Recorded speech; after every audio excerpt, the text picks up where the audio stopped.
Tough loss for the Sixers in their last game against the Lakers, 112-108. Yeah, it was just a tough way to have to lose that game, especially since we were going toe to toe with them for a little while in the early goings. We had a lead over them, in fact, and we just weren't able to hold on to it. And we had solid performances. Tyrese Maxey, 28, 7, and 9.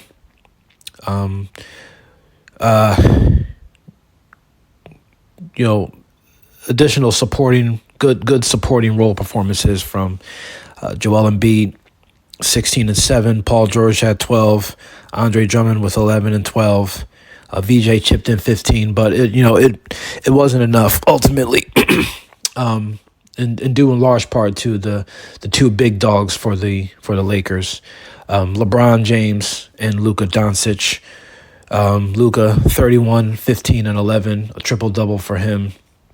And LeBron James, at 40 years old, 41 in a couple of weeks, he just continues to defy odds.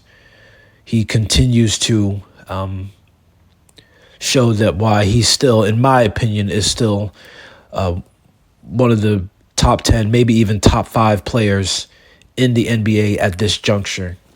Even with missing the first several weeks of the year, he just continues to play at a high caliber level. I think that he could probably play another 2 or 3 more years if he really wanted to.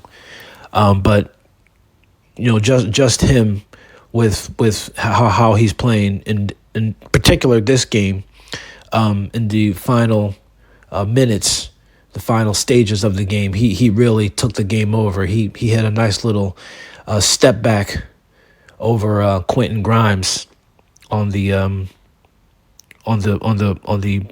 shallow part of the wing.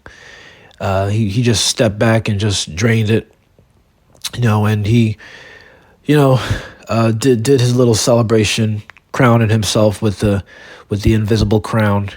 I mean, I didn't particularly care for that, but I mean, listen, he's one of the greatest players to ever play, one of the greatest athletes of all time, and I feel like he's earned that right.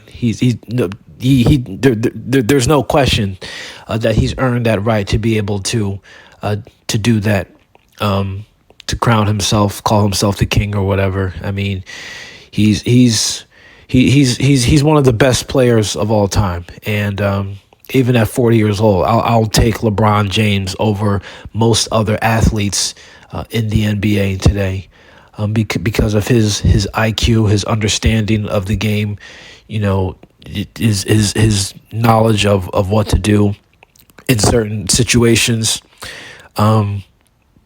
He came up with some clutch shots, none more clutch than that one over Quentin Grimes, and then he made the game stealing the game sealing steal on the Sixers final inbound of the game, and he just showed why he's still, even at 40 years old, why he's still a force to be reckoned with in the NBA. And Sixers, they put up a good fight, but it wasn't enough for them ultimately to be able to hang with them. And with him likely in his last couple of years, and Luka Doncic still entering the prime of his career, the Lakers, they look like they're going to be a force. They're going to be a problem in the NBA for years to come. LeBron handing the keys of the franchise over to Luka. They look like they're going to be a problem. And last night Sunday night was an indication of it. So it was disappointing, because the Sixers did put up a good fight. They did hang with the Lakers for a little bit, but ultimately the greatness of those two guys shone through, and they were able to put the game away. So, we'll have to put that one behind us. We'll see the Lakers again, I believe, in the early part of February. We'll get another shot at them. So until then, I tip my hat to the Lakers. They played well, and they came up with the big shots when it mattered. As for the Sixers, we move on. We've been off for a couple of days, but now we resume play tonight against the Pacers.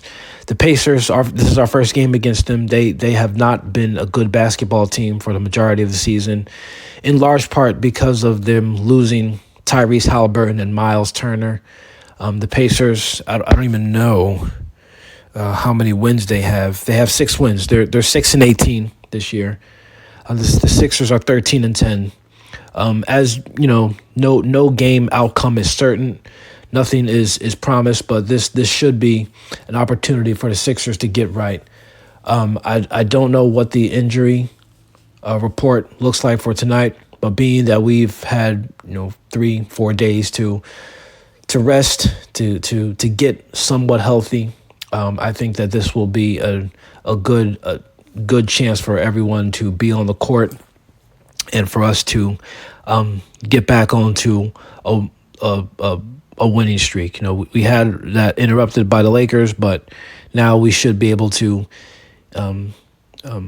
rejuvenate our winning ways with some, in my opinion, some winnable games coming up. So we'll see what they do. Tip-off is tonight at 6 o'clock or 7 o'clock. I'm looking to see the Sixers reassert themselves as a player in the East against a winnable opponent, and we'll see how they do. This should be a win for the Sixers, but we'll see how they do, and hopefully they can rebound nicely and get to win number 14 on the year.